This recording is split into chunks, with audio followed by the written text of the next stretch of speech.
a Jesus.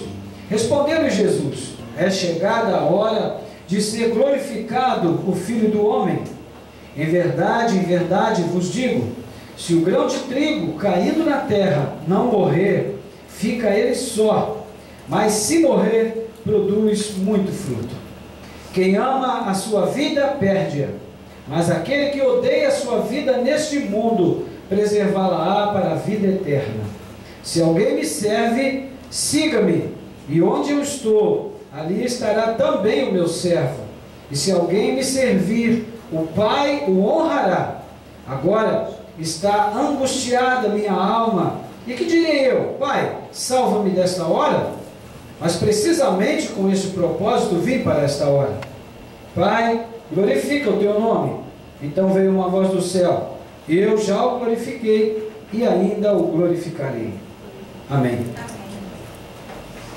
Oremos ainda mais uma vez. Senhor, nosso Deus e Pai, somos gratos a Ti pela leitura da Tua Palavra nessa noite.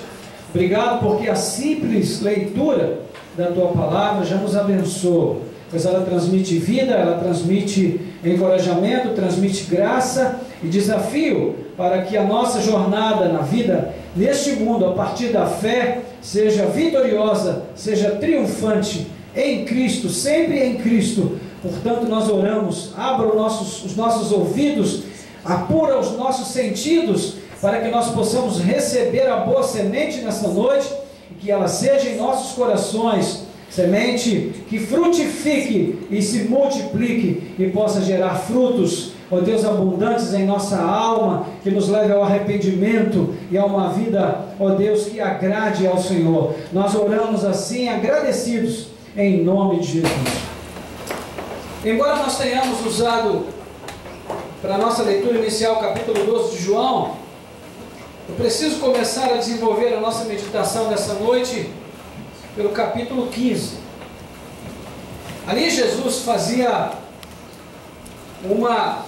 utilizava uma metáfora para definir o tipo de relacionamento que deve haver entre ele e os seus discípulos. Ele é a videira e os ramos, são os seus discípulos. É assim que ele se apresenta como videira, e é assim que ele identifica os seus discípulos como ramos ligados a essa videira. O Pai é o agricultor.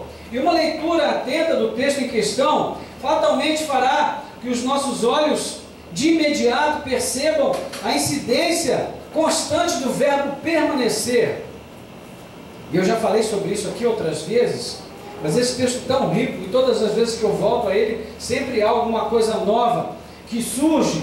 E basicamente Jesus define assim o que deve ser a relação de um discípulo com ele, Jesus. Uma relação definida pelo esforço do discípulo em permanecer ligado a Cristo. É Cristo que liga, é Ele que estabelece esse relacionamento, é Ele que tem a vida para dar, é Ele que concede a vida. Agora, cabe ao discípulo permanecer ligado a esta vida, permanecer ligado à videira e receber a vida que vem fluindo a partir dela para este discípulo de Jesus. E no verso 11, no capítulo 15, Jesus explica o que o levou a descrever assim a sua relação com os discípulos, e o seu desejo expresso ali, então, é que eles vivam nele, em Jesus, com alegria, e que essa alegria seja completa. Ou seja, o objetivo deste ensino, desta orientação que foi passada, e da necessidade dessa permanência em Cristo, é que a alegria que Ele comunica seja uma alegria permanente no coração daqueles que são seus. E esses conceitos vão se tornar uma característica de João. Lá na sua primeira epístola nós vamos encontrar repetidas vezes o verbo permanecer como designativo da autenticidade da vida em Cristo. João diz assim: olha, aquele que é de Deus permanece em Deus. Aquele que é de Cristo, o amor do Pai permanece nele. E assim, João vai usando várias vezes o verbo permanecer como o verbo que estabelece a autenticidade da vida cristã. Também de forma repetida, ele expressa o seu desejo de que a alegria dos cristãos seja completa. Logo no primeiro capítulo, ali pelo meio do capítulo, ele vai dizer: irmãos, essas coisas vos escrevo para que a nossa alegria seja completa. Então, passou a ser uma espécie de mote na vida de João, essa questão da permanência em Cristo e de ter a alegria completa como alvo, né, para essa permanência, como um fator de estímulo para essa permanência. Agora, por que Jesus definiu a vida cristã falando de permanência e falando de alegria completa? Porque ele sabe, irmãos e irmãs, o quanto é difícil para nós, seres humanos, termos a capacidade de sustentar a fidelidade nos relacionamentos. É um grande desafio para nós. E ele também sabe o quão facilmente nós somos capazes de trocar as coisas eternas, que trazem alegria completa e permanente, pelas coisas temporais e terrenas que produzem alegria relativa e passageira. Por quê? Porque as coisas eternas exigem perseverança. As alegrias eternas, elas são produzidas a partir de uma vida que permanece, que fica. As alegrias temporais exigem muito menos, e na grande maioria dos casos nem exigem quase nada para que sejam concedidas, mas elas são alegrias que não permanecem. Essa é a diferença. E essa é uma questão muito importante para nós cristãos, especialmente nesse tempo em que nós vivemos. E por que essa é uma questão importante para nós? Porque, irmãos, é uma realidade verificável na vida da grande maioria dos discípulos de Jesus ainda nos nossos dias, né, que nós não temos essa alegria e que nós temos tido dificuldade de permanecer em Cristo. Existe um adesivo que foi consagrado aí, né, e muitos usam em seus carros, que é composto de apenas uma frase, né, uma palavrinha pequena com 3 letras, mas tem um significado e uma abrangência muito grande. É aquele assim: fui. Você já viu esse adesivo, né? Fui. E esse adesivo, ele tem um significado muito profundo e muito abrangente, irmãos, porque ele exemplifica bem o espírito das pessoas que vivem neste mundo sem Deus. Esse mundo é um mundo onde as pessoas têm muita facilidade de dizer fui, mas a grande maioria tem dificuldade de dizer vou ficar. Vou ficar, não vou fugir, porque nós estamos vivendo um tempo em que a fuga dos problemas, a fuga dos relacionamentos difíceis, a fuga dos desafios de uma aliança conjugal, a fuga dos desafios de um relacionamento familiar entre pais e filhos, a fuga do desafio de viver num trabalho onde o patrão exige muita paciência e muita perseverança da nossa parte, é muito mais fácil de ser abraçado do que a permanência. Então, em muitos momentos, essa fuga se manifesta através de elementos que parecem ser espirituais, mas que no fundo revelam apenas uma pessoa que está fugindo da realidade. É por isso que às vezes é muito mais confortável para nós espiritualizarmos os problemas do que assumirmos nós mesmos a culpa por esses problemas. É mais cômodo para nós. Então o fui, ele representa esse espírito de uma geração que foge, de uma geração que não enfrenta, que não fica, que não permanece. Mas o cristão, o lema do cristão não é fui, o lema do cristão é fiquei. E se eu fosse dono de uma indústria de adesivos, eu iria criar um adesivo assim e espalhar um monte por aí, para tentar influenciar um pouco a mudança de pensamento em relação a essas coisas. Fiquei. A evasão escolar no nosso país é um absurdo. A quantidade de jovens que não completam o ensino fundamental no nosso país é enorme, porque eles estão sendo constantemente bombardeados e alimentados por essa concepção do fui. e nas primeiras dificuldades, nos primeiros desafios que eles enfrentam, eles se vão, não permanecem, não pagam o preço, e com isso sofrem a partir de uma vida que pouco realiza, que pouco alcança e pouco conquista. Porque normalmente, irmãos, os que alcançam, os que conquistam, os que avançam, são aqueles que ficam. Não são aqueles que vão o tempo todo e de todo lugar. Entende? Porque o grande benefício que há na vida em relação a qualquer tipo de empreendimento é colhido por aqueles que permanecem e pagam o preço de permanecer. Então, essa é a perspectiva através da qual Jesus propõe, né, a permanência na videira que é Ele mesmo, por parte dos seus discípulos.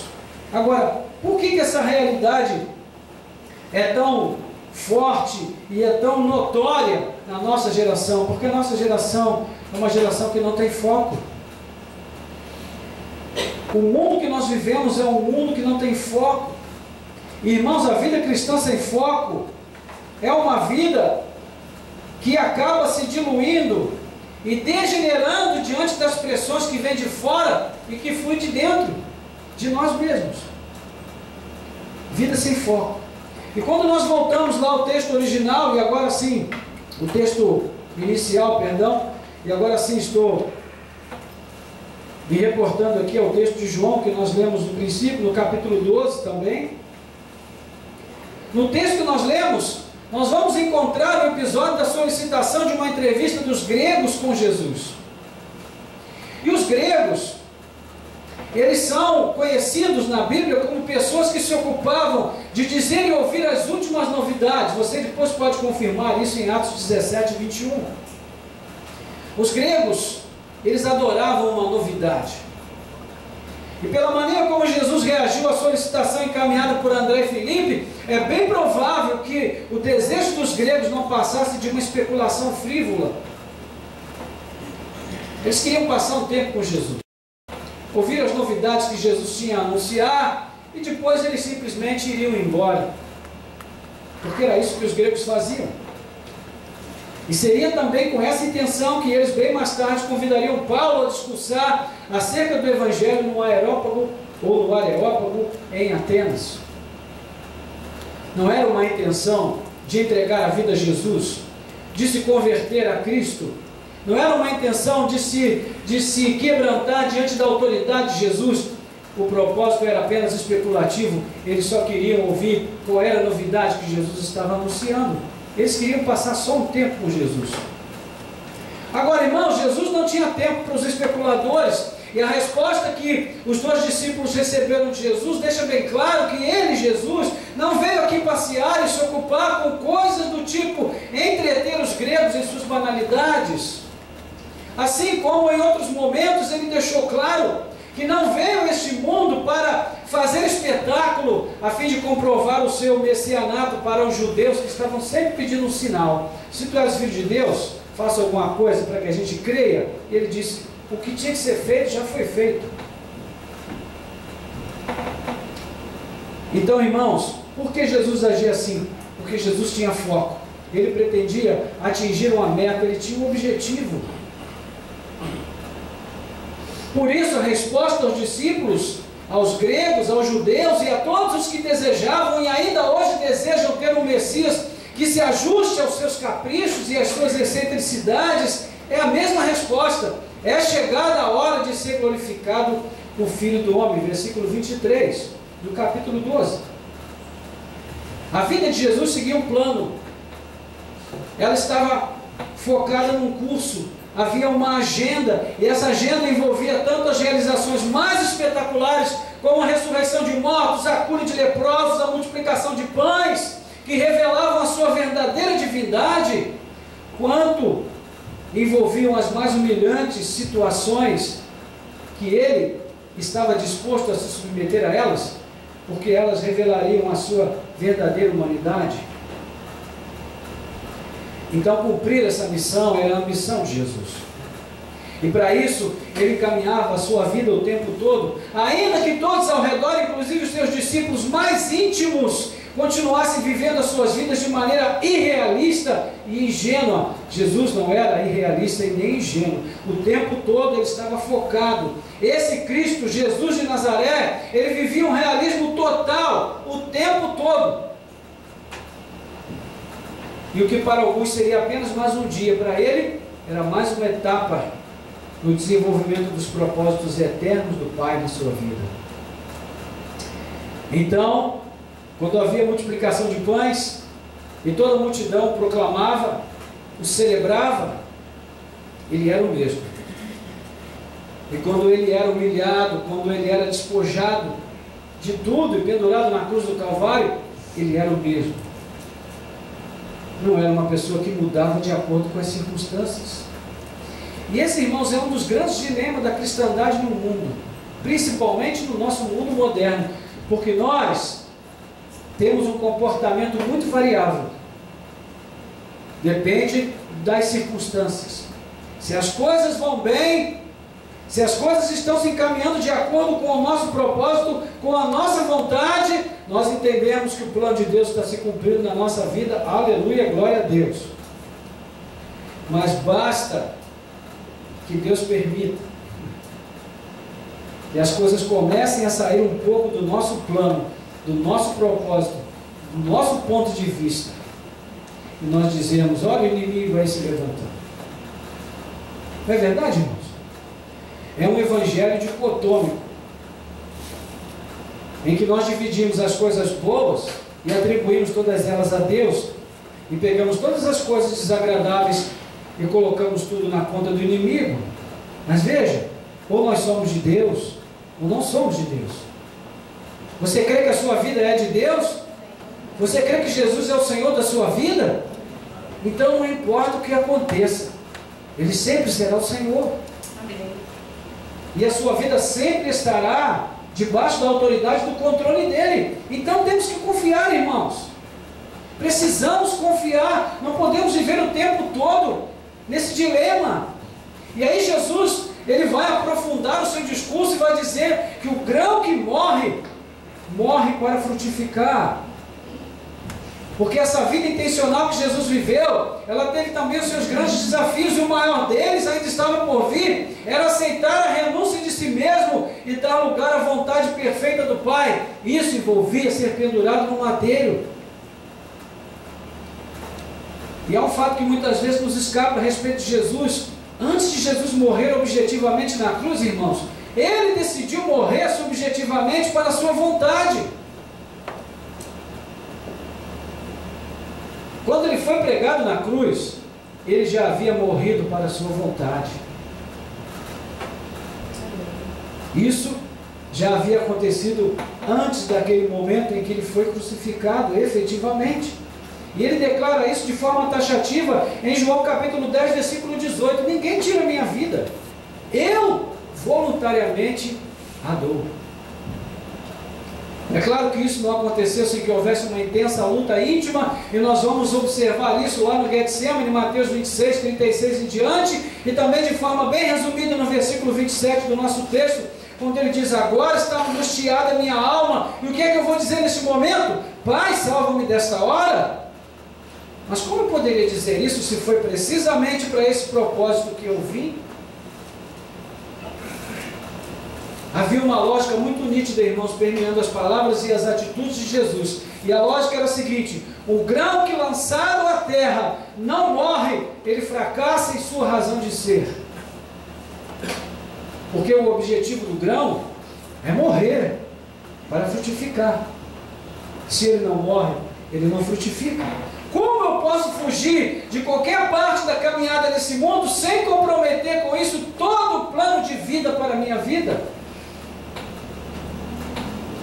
Todo o plano eterno para a minha caminhada neste mundo? Somente o grão que morre pode frutificar, e o que resta é confiar na vontade do Pai e orar: Pai, glorifica o Teu nome. Glorifica o Teu nome. Versículo 28. Irmãos, Jesus passou um tempo no Getsemane, mas depois daquele tempo ele seguiu em frente e cumpriu o plano até o fim. E o fim não era a morte do grão. O fim era uma grande colheita e abundante frutificação. Esse era o fim. Então eu quero dizer para você, querido, meu irmão, minha irmã, quando você estiver passando por momentos de luta na sua vida, não entregue a direção da sua vida para o inimigo.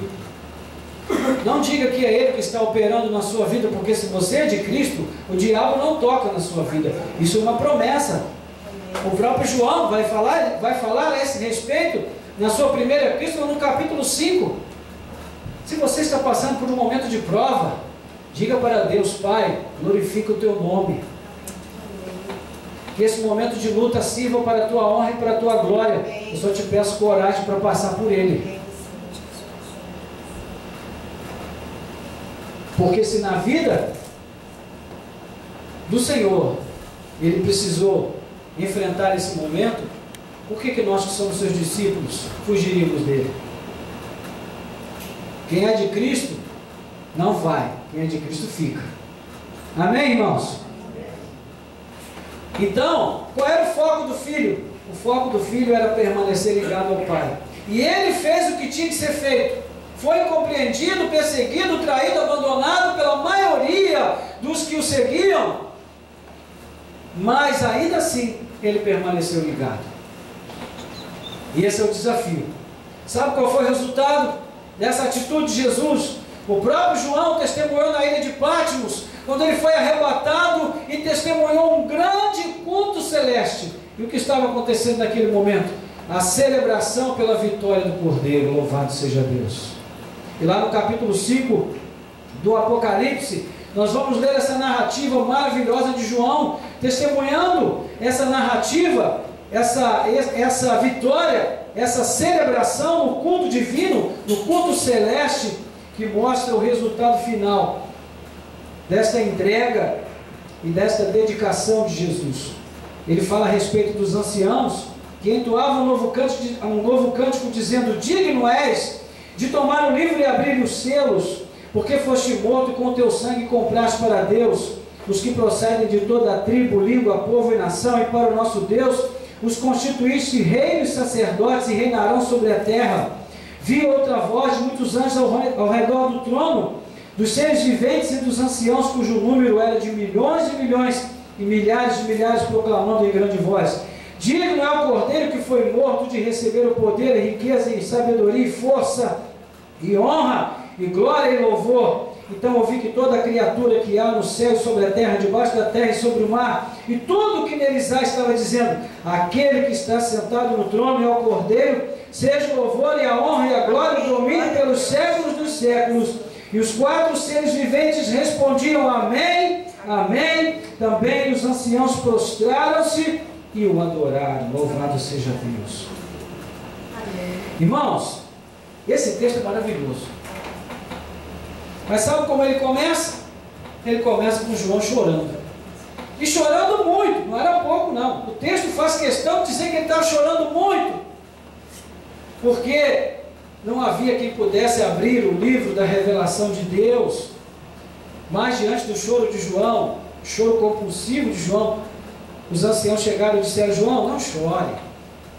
Não chore, João. Agora não há motivo para choro.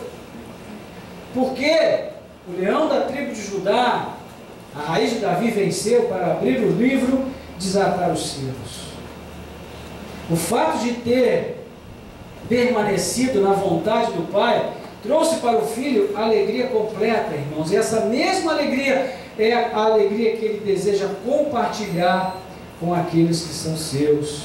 Louvado seja o nome do Senhor. Então, é muito importante para nós sabermos que a igreja, ela hoje vive um tempo que não é tempo para chorar, irmãos. É tempo para nos alegrarmos, para olharmos para Cristo e para percebermos que Ele venceu. Amém? Glória a Deus. Então, a conclusão que nós chegamos a partir dessa perspectiva que nós estamos desenvolvendo aqui com o texto que nos serviu de base, em primeiro lugar, é que nós precisamos avançar para além do interesse especulativo em relação a Jesus. Não basta conhecer o que Jesus quer, Nós precisamos conhecer o próprio Jesus.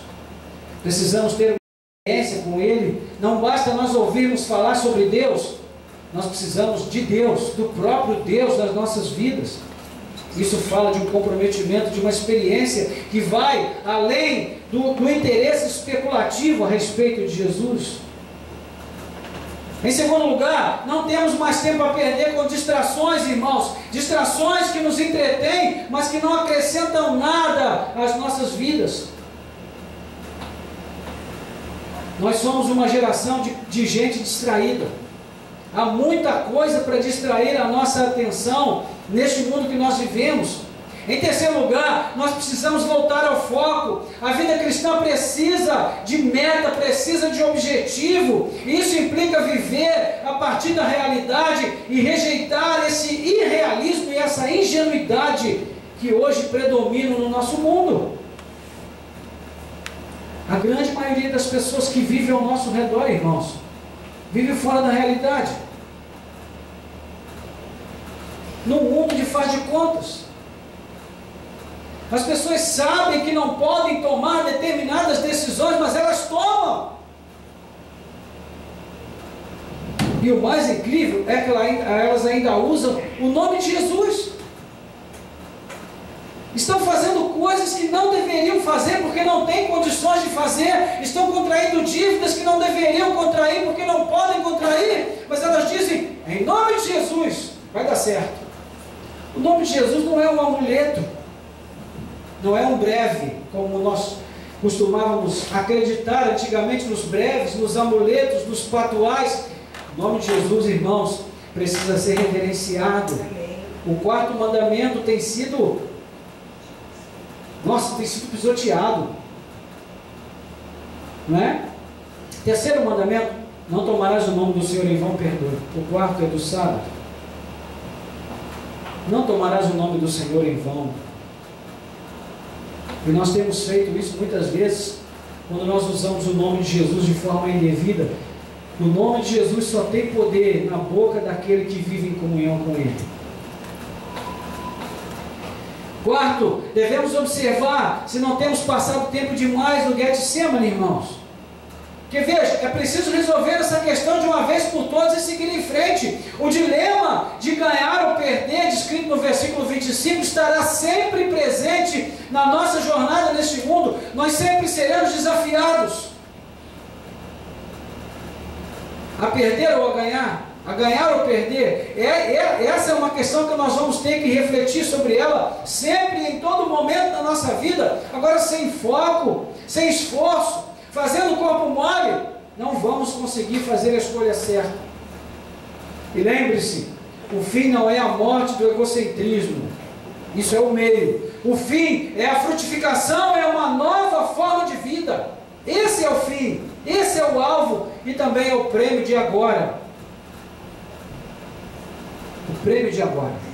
O prêmio de agora é uma vida que vence o mundo, é uma vida que vence o mal, é uma vida que vence a corruptividade do nosso tempo, é uma vida que persevera em viver em retidão. Mas por fim, existe uma alegria completa que está proposta.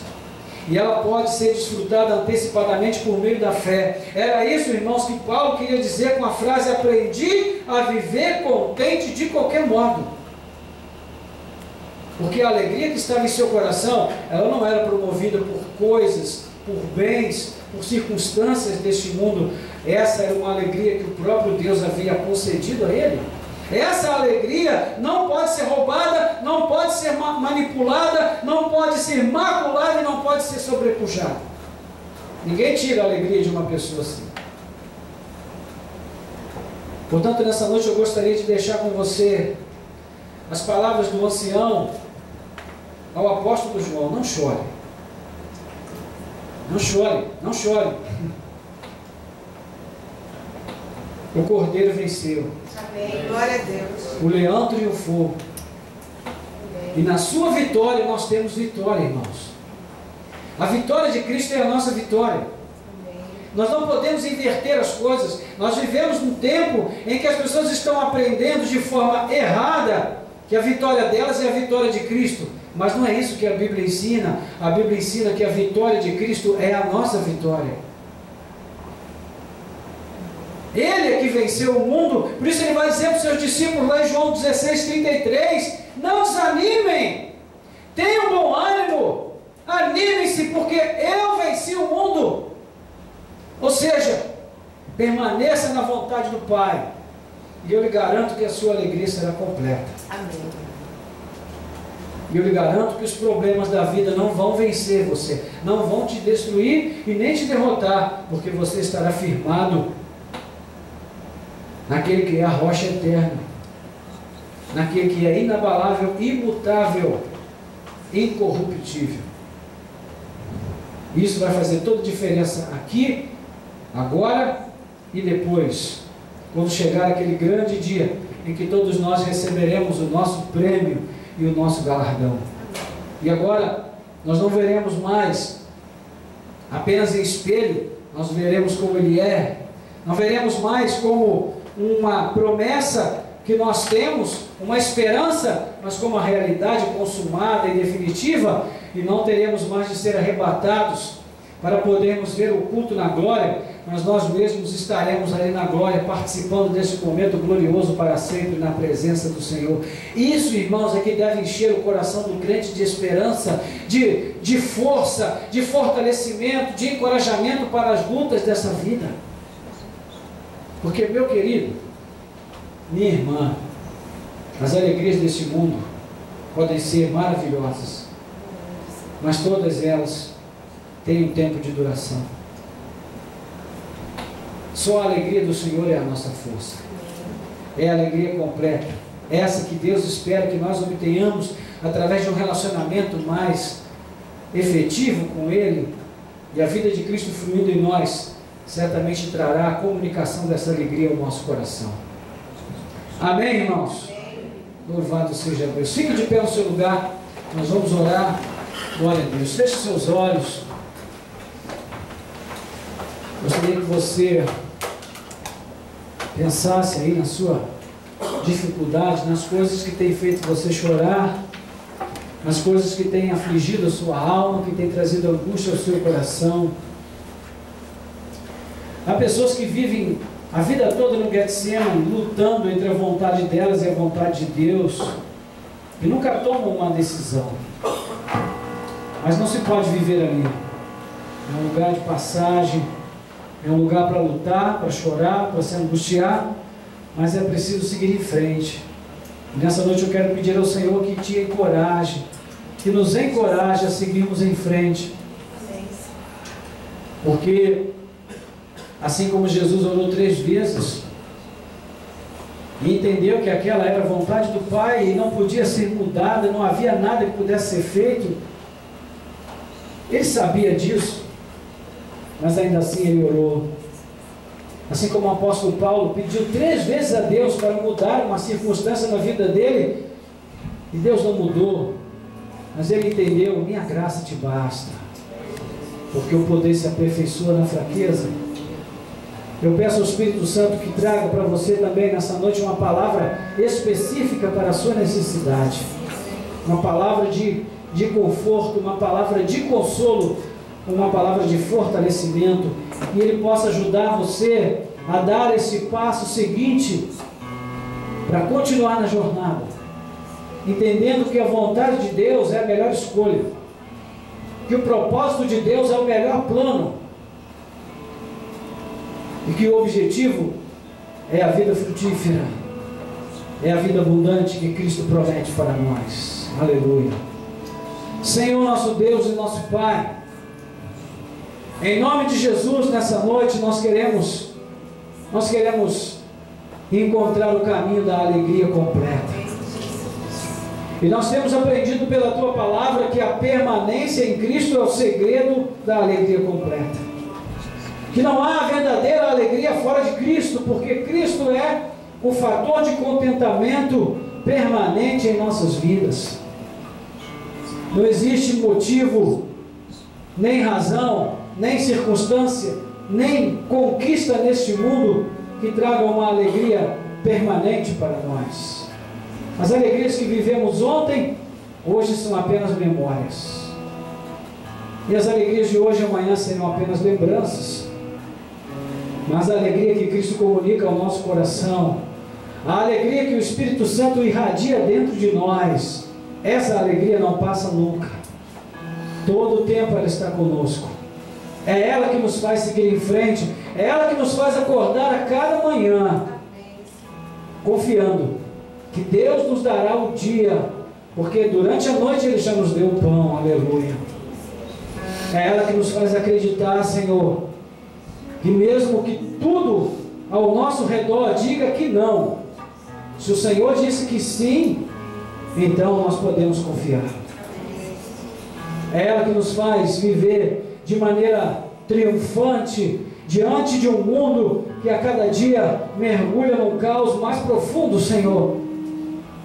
É ela que nos faz andar sobre as águas turbulentas desse tempo em que vivemos, porque nós estamos olhando para Cristo. Louvado seja o teu nome. Então, Senhor, nessa noite eu quero te pedir que o Espírito Santo possa trazer uma palavra ao coração do teu filho, lá no fundo da alma, ó Deus, lá onde só o Senhor conhece e o teu filho e a tua filha conhecem, que o Espírito Santo possa dizer lá, neste lugar mais profundo: não chore, porque o Cordeiro venceu, o leão triunfou, e a vitória de Cristo é a tua vitória. Aleluia.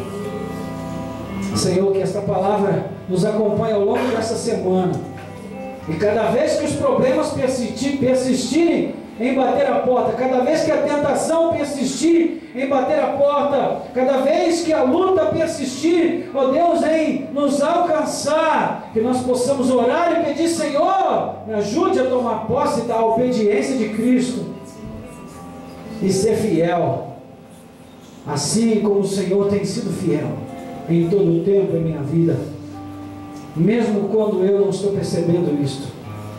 Então, Senhor, ajuda-nos, ajuda o teu filho, ajuda a tua filha, sustenta, que ele possa levantar a cabeça, que ele possa, ó Deus, andar altaneiramente com os pés como os de costa nos lugares altos, assim como a oração de Abacuque, para que, independentemente das circunstâncias, nós possamos olhar para Ti e seguir em frente na nossa jornada, com ousadia, com intrepidez, com confiança, coragem e, acima de tudo, com esperança.